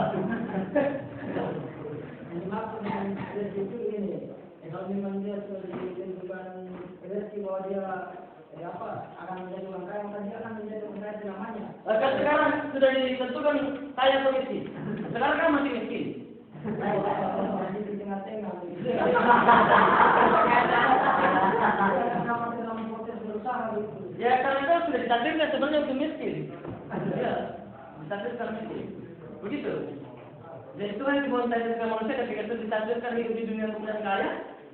Ya itulah saya imani bahwa memang saya sudah disiapkan oleh Tuhan memang untuk kaya. Jadi saya memang tidak berbuat apa-apa pun saya memang sudah kaya karena apa? Memang sudah rezeki begitu. Jadi saya harus bekerja. Begitu. Saya tidak salah bekerja karena kenapa? Saya memang sudah tahu bahwa memang tanda-tanda tentang kekayaan yang sudah dijanjikan Tuhan memang sudah ada sama saya. Makanya saya tinggal duduk saja. Ya, dia tidak berusaha. Tolong tanya saya, ya, yang kursus itu apa itu yang selalu tahu apa yang saya kerja di tempat saya. Saya siapkan 2 gelas kopi dulu setiap hari. Kemudian rokok sedemikian banyak, saya tinggal duduk saja saja kemudian merokok dan minum kopi. Berlimpah itu uang data. Ya banyak dari sumbernya, banyak dari orang-orang yang lain kemudian berdatangan ke saya.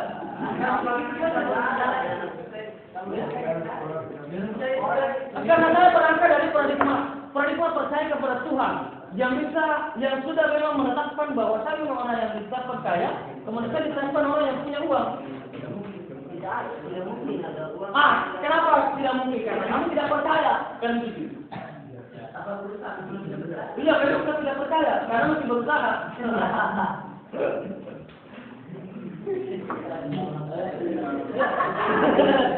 Ini, yang kamu percaya bahwa nanti ketika kita berusaha baru dapat hasil, dapat rezeki. Berarti kamu tidak percaya kepada Tuhan, kamu percaya kepada pekerjaanmu. Iya, saya percaya kalau saya tapi melalui proses akhirnya. Sama saja itu. Kayak begini, kalau menurut saya misalnya itu ada satu pertandingan. Kalau tidak mau yakin saja itu bahwa Tuhan bisa ambil kemenangan pada kita itu kan tidak mungkin. Iya karena kamu tidak percaya. Iya. Kamu tidak percaya. Tidak main dulu sebenarnya mungkin ada. Nah, kamu mengatakan mengampuni karena kamu tidak percaya. Makanya konsepnya itu percaya dulu. Baru bisa Pak. Oke, terima kasih. Assalamualaikum warahmatullahi wabarakatuh. Ini saya mengatakan bahwa saya yakin saja belajar pun menentukan hasil. Jadi kan menyatakan tadi bahwa kita konsep saja lalu rezeki datang berjalan. Ini hari saya pribadi saya percaya bahwa sebentar saya dapat uang, tapi hasilnya kalau saya duduk ini tidak ada kawan datang. Tapi memang kamu betul-betul tidak percaya. Iya, kamu mengatakan ini untuk percaya. Saya percaya. Ini kan saya percaya, tapi kita yang akan datang buat saya. Itu bukan percaya, tapi itu kemauan kamu. Beda. Ya beda. Apa yang kamu inginkan beda memang percaya. ya percaya dengan kerja keras.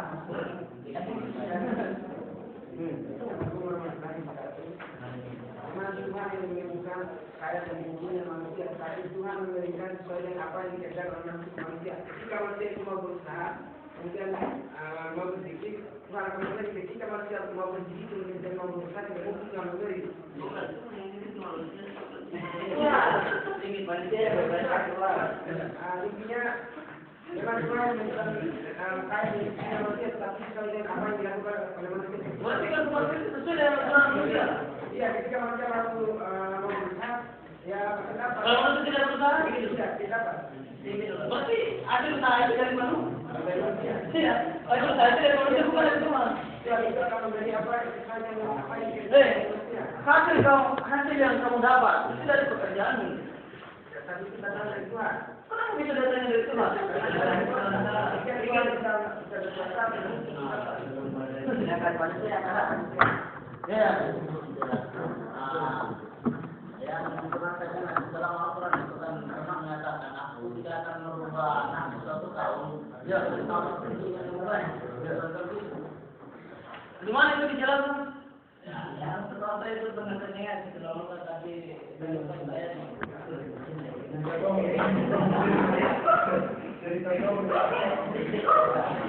Sekarang bahwa ibadah itu, di mana dijelaskan Tuhan itu? Di mana? Bagaimana caranya kita mempercaya? Ya?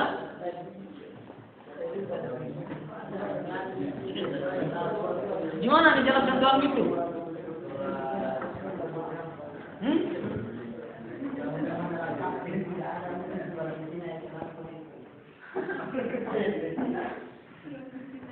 Justru Tuhanmu mengatakan tak saleh pun daun yang jatuh dari tangkinya, melainkan itu sudah diketahuinya. Jangankan kalian ya, daun saja yang berguguran satu persatu jatuh itu Tuhan sudah mengetahui. sedikit lah. Ini terkait dengan surat tadi lah. Ya. Dalam surat Al-Baqarah surat 13 ayat 13. Berbunyi ya pada yubal rumah dikali dipaksa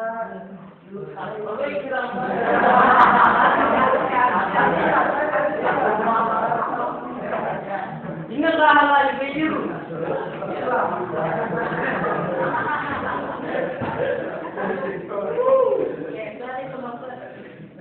Di situ Tuhan menggunakan kata inna yang artinya sesungguhnya.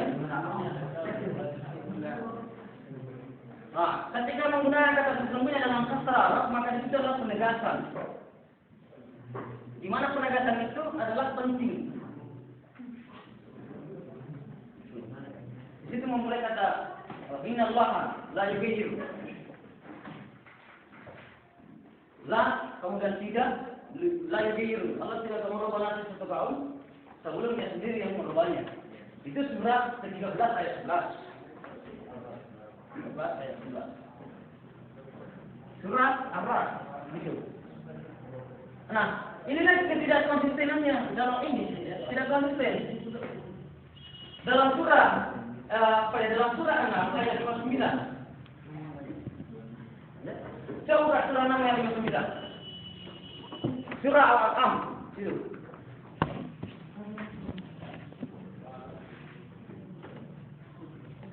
Surah Al-An'am ayat 59. Coba buka.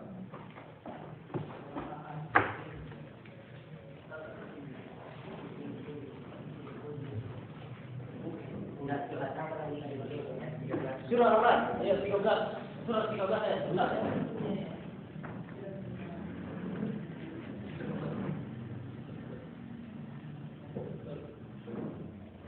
Mana? Ya.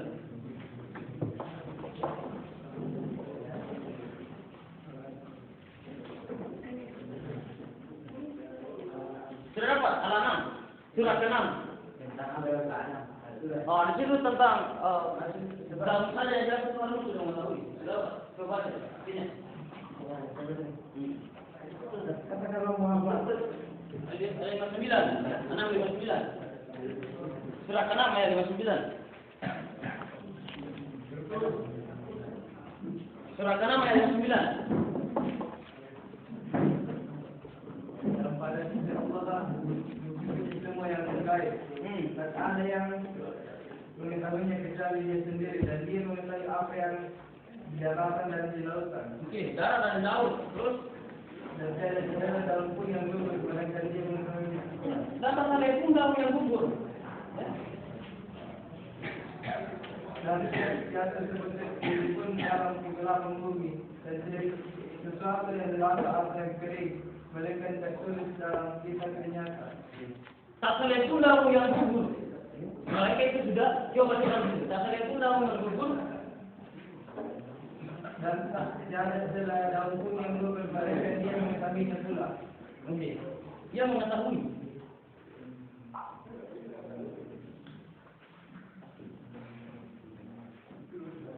Tak ada pun daun yang gugur. Maka itu kan mengetahui. Dan tak bagaimana dengan ayat yang kau bacakan tadi ini? Sesungguhnya Allah tidak akan merubah nasib satu kaum. Sebenarnya sendiri merubahnya. Sementara Tuhan mengatakan tak ada pun daun yang jatuh dari tangkainya. Maka itu adalah saya tahu. Kata Tuhan. Tuhan tidak konsisten. Tuhan mengatakan, Inna Allah la yughayyiru. Saya tidak akan merubah nasib satu kaum. Ya, sesungguhnya aku tidak akan merubah nasib satu kaum. Sebenarnya sendiri yang merubahnya. Artinya apa? Tuhan melarang dirinya sendiri. Tuhan melarang dirinya sendiri memberikan sesuatu kepada seseorang ketika tidak berbuat. Begitu. Coba analisa baik-baik bahasa Tuhan 13 ayat 11. Sesungguhnya aku tidak akan merubah nasib satu kaum sebelum dia sendiri yang merubahnya. Berarti saya melarang diriku memberikan sesuatu kecuali dia sendiri yang mau atau yang merubahnya. Tuhan melarang dirinya. Jadi bagaimana mungkin manusia kemudian berdoa saja kepada Tuhan kemudian tiba-tiba datang? Dia tidak mencari sendiri. Padahal sudah Tuhan sudah melarang dirinya. Ya, dia memimpikan bagaimana dia menjadi orang pintar. Padahal Tuhan setiap hari cuma memimpikan saja. Itu saja memimpikan kemudian makan dan sebagainya. Berarti apa? Tuhan sudah melarang dirinya. Saya tidak akan merubah nasib seseorang sebelum dia sendiri yang merubahnya. Nah, inilah sebabnya dibutuhkan kemerdekaan manusia. Jadi kemerdekaan manusia sesungguhnya intinya adalah etos kerja. Etos kerja. Jadi tidak usah terlalu banyak mengandalkan doa. Ya. Tetapi doa itu nanti ketika Anda membarengi dengan usaha. Inilah yang kemudian disebut. Oh, siapa ya yang disebut pada saat itu? Ali bin Abi Thalib dalam sejarah. Ali bin Abi Thalib bersama dengan Rasulullah, kemudian naik unta bersama. Pas itu Ali kemudian lari dan tinggalkan untanya begitu saja. Dan Muhammad mengatakan, Ali, apakah kamu sudah mengikat untamu? Wa tawakkal 'ala Allah ya Rasulullah. Serahkan kepada Tuhan. Nabi Muhammad mengatakan tidak begitu caranya Ali. Ikat dulu, berserahkan kepada Tuhan. Kalau kau sudah ikat kemudian masih lepas, itu urusannya lagi Tuhan, bukan lagi kita. Tetapi kalau kau tidak ikat untamu dia hilang, itu jangan salahkan Tuhan, itu salahmu sendiri. Berarti ajaran agama kita ini sungguh luar biasa. Disuruh kita berusaha dulu, kemudian menyerahkan kepada Tuhan. Kalau selama ini banyak orang menyerahkan saja dirinya pada Tuhan, silakan sekali.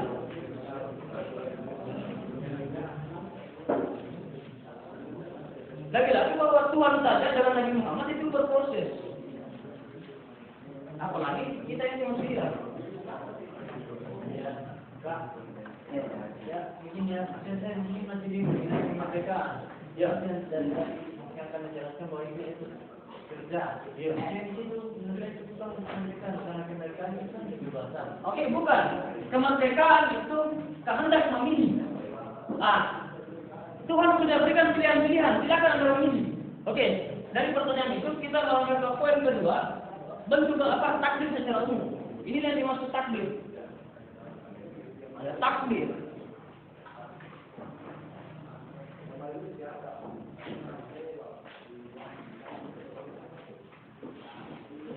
Takdir, rentetan kata yukadir.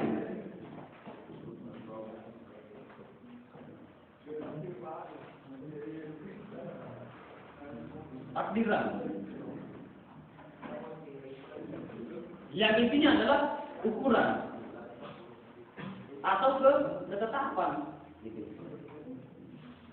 Ketetapan. Nah, ketetapan Tuhan mengenai takdir itu bersifat umum. Takdir ini bersifat umum. Jadi Tuhan menetapkan begini.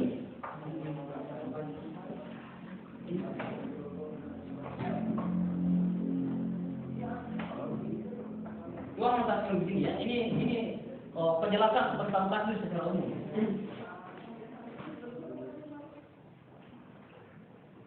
Kaya.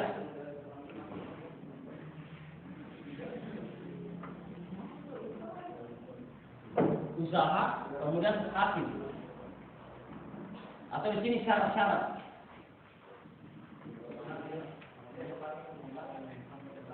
Di sini ada miskin dan kaya. Jadi ada dua pilihan diberikan Tuhan kepada kalian. Miskin, kaya, selalu ada pasangannya. Ya. Pintar, ya, pintar kemudian botol, botol dan tolol. Ada semua itu, ada semua pasangannya. Ya, hingga ya, ada semua. Jadi, syarat. Apa syaratnya orang jadi kaya? Kita rajin bekerja. Ya, bekerja usaha. Usaha. Rajin kerja. Kedua, usaha. Kemudian apa lagi? Ya, kulit dan rajin. Kerja, usaha, apa lagi? Berkeras. Disiplin. Berdoa. Ya, termasuk berdoa. Berikan doa, gitu. Apa syaratnya orang jadi miskin? Malas. Berdoa. 3, apa lagi? Berdoa. Ya, tidak berdoa. Kemudian apa lagi? Banyak tidur. Banyak tidur. Makan terus. Ya, takut 3 harus makan terus. Iya, jangan curhat. Makan terus. Apa yang syarat orang jadi miskin? Cukup minum. Ya. Oh, banyak faktura. Takdir. Kalau tangan. Bangun tidur. Boros. Takdir. Malas. Ini syaratnya orang kaya, ini syaratnya orang miskin. Jadi Tuhan tidak pernah menentukan si A miskin, si A kaya, tidak. Karena Tuhan tidak adil seperti itu. Tetapi mahadilnya Tuhan menetapkan dua pilihan. Itulah kemerdekaan manusia ini. Tuhan menetapkan kaya, Tuhan menetapkan miskin. Dan masing-masing punya proses. Banyak orang yang beriming-iming jadi kaya, tetapi prosesnya itu adalah proses miskin. Ini banyak. Di masa manusia, di masa muda, dia bermimpikan ke depannya sekian tahun ke depan saya kemudian sudah pakai mobil Mercedes. Sekian tahun ke depan saya bersanding dengan seorang istri yang cantik, yang indah, yang soleh, yang menjadi penyejuk mata. Sekian tahun ke depan saya punya selesai yang sekian, yang bisa begitu. Tapi ternyata di masa mudanya dia banyak menonton. Dihabiskan masa mudanya, dihabiskan masa kuliahnya hanya dengan menonton. Hasilnya nanti dia adalah banyak menonton. Tetapi bedanya adalah di masa mudanya, di masa kuliahnya menonton televisi, menonton yang lain-lain. Di masa tuanya atau di masa kedepannya menontonnya berbeda. Teman-temannya yang lain, angkatannya yang lain, ada dia yang lain sudah pakai mobil, dia masih pakai sepeda. Dia hanya nonton orang-orang yang sudah sukses. Karena kenapa? Dia bermimpi kaya di masa mudanya, tetapi cara-caranya adalah cara miskin dia kerjakan. Nah, itu keliru. Nah, kemerdekaan manusia diserahkan kepada kalian bagaimana Anda memilih. Nah, Anda mau jadi apa? Silakan kerjakan syaratnya. Bagaimana caranya mendapatkan perempuan yang baik dan mendapatkan laki-laki yang baik? Tuhanmu sudah mengatakan laki-laki yang baik-baik bertemu dengan perempuan yang baik-baik. Perempuan yang baik-baik bertemu dengan laki-laki yang baik-baik. Laki-laki yang buruk akan bertemu dengan perempuan buruk. Itu adalah hukum. Dia sudah dijelaskan Tuhanmu. Dan orang yang bekerja ini akan mendapatkan hasil. Nah, sama dengan pintar dan bodoh dan tolol. Apa syaratnya orang jadi pintar? Rajin belajar. Kemudian apa syaratnya lagi orang jadi pintar? Rajin rajin membaca, rajin kajian, ikut organisasi. Ini pintar. Ini pilihan yang diberikan kepada setiap manusia. Apa syaratnya orang jadi bodoh? Ya tidak mau belajar. Bodoh. Iya. Tidak mau belajar. Rajin tidak masuk kampus, kamu itu kan? Rajin tidak masuk kampus.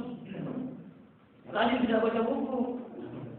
Kalau semuanya itu adalah cara-cara orang bodoh, maka kalian adalah orang yang merdeka, silakan pilih. Karena kenapa Tuhan sudah mengatakan?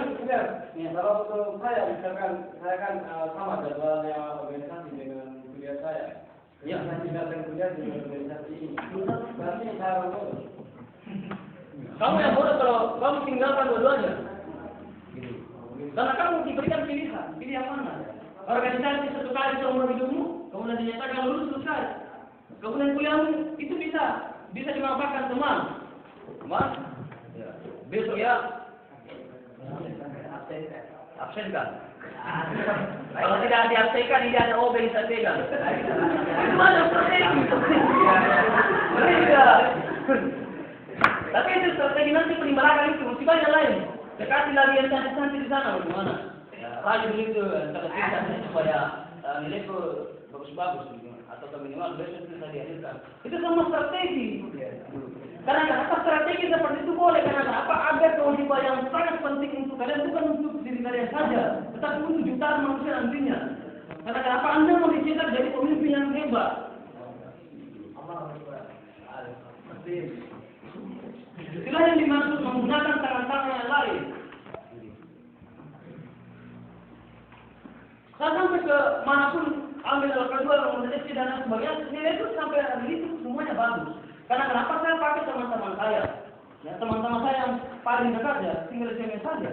Cukup seperti itu. Ya perempuan-perempuan yang di situ bisa diambil hasilnya cukup seperti itu saja. Bagaimana supaya saya hadir? Setelah itu ya pulang bertemu dengan dosen. Dosen hanya tidak masuk untuk apa? Supaya saya kenalan dengan dosen itu untuk meminta nilai, meminta bagaimana tugas sudah bisa selesai dan minta nilai. Ya, yang pertama supaya yang kedua, bagaimana saya bisa kenal dosen itu? Ya saya bisa datang ke rumah yang ketiga, saya bisa dapat makan. Yang keempat, saya bisa ketemu anaknya yang cantik kan? Ya itu.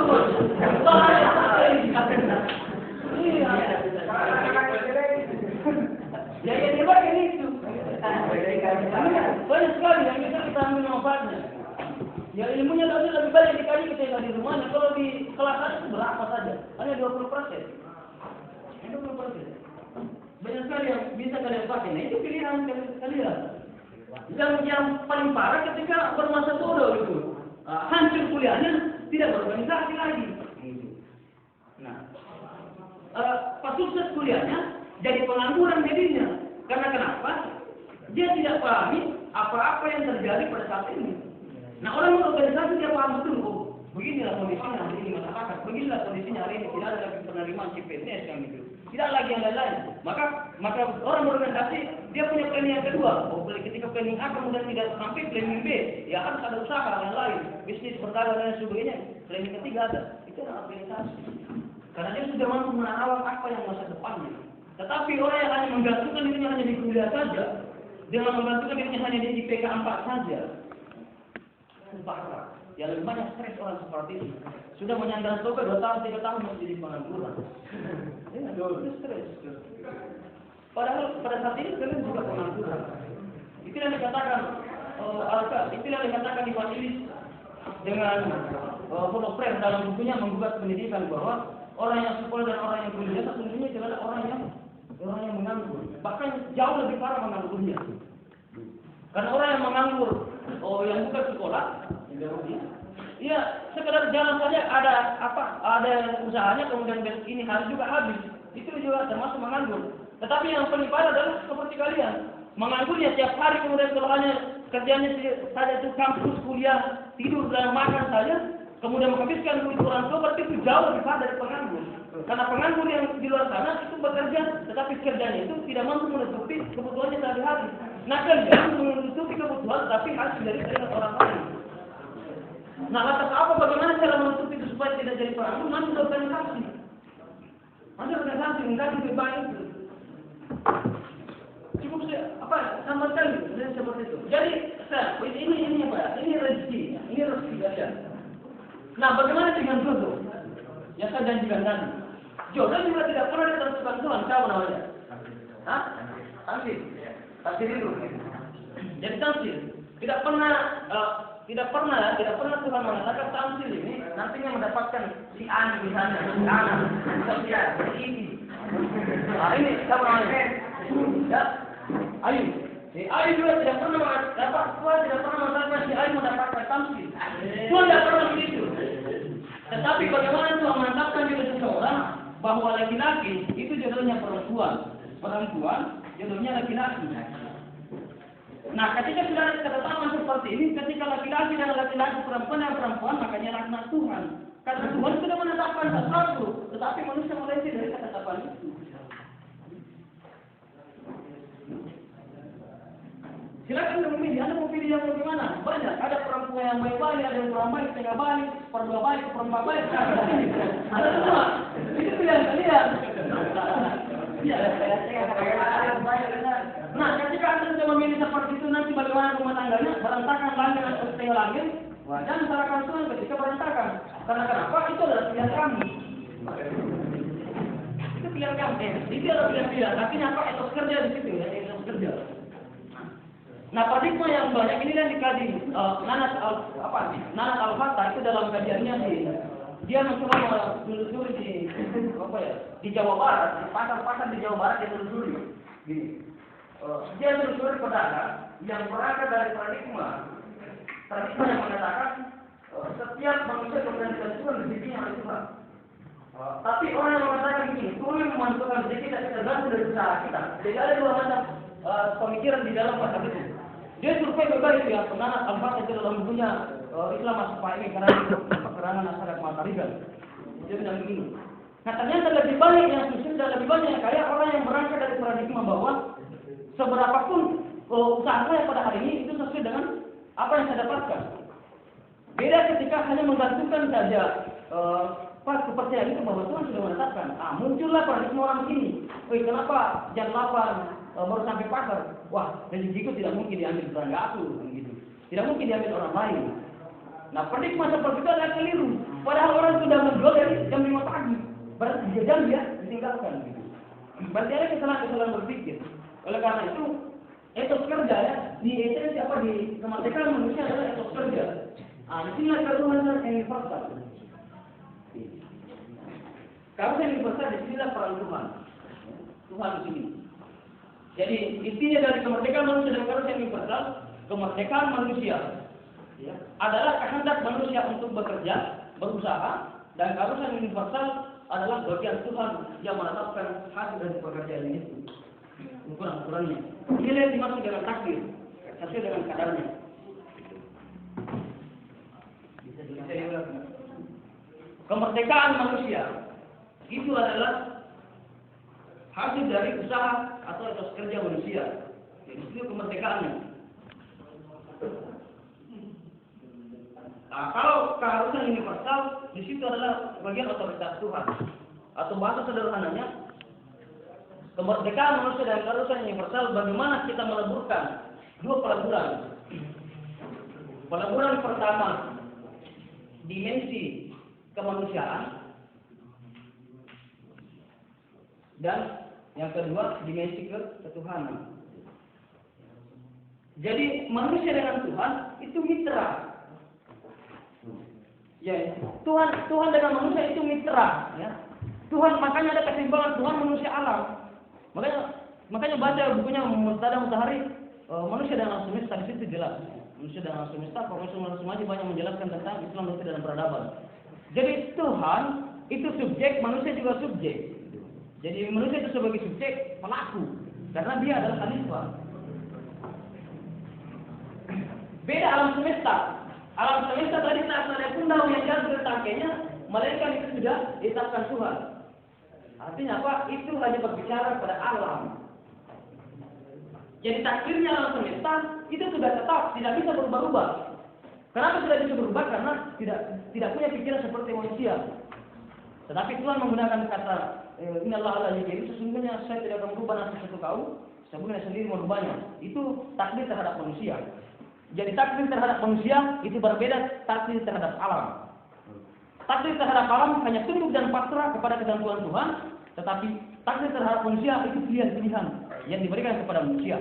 Yang muncul pada intinya adalah tanggung jawab. Jawab. Jadi yang pada intinya adalah tanggung jawab.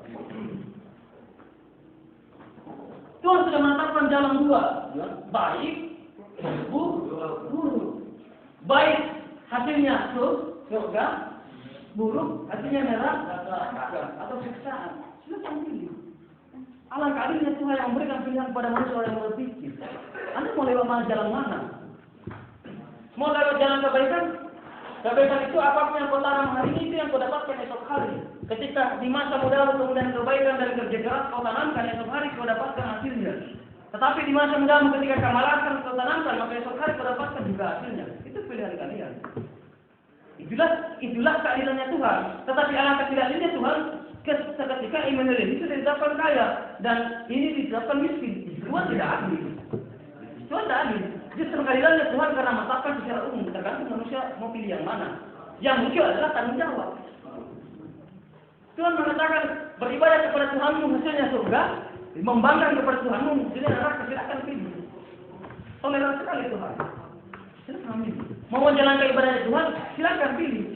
Tidak mau menjalankan ibadahnya Tuhan, yang diperintahkan silakan pilih. Tetapi ingat, setiap pilihan dari kemerdekaan itu punya konsekuensi. Nah, inilah keharusan universal, keharusan universal. Keharusan adalah konsekuensi. Siapa yang memberikan konsekuensi adalah Tuhan. Konsekuensi.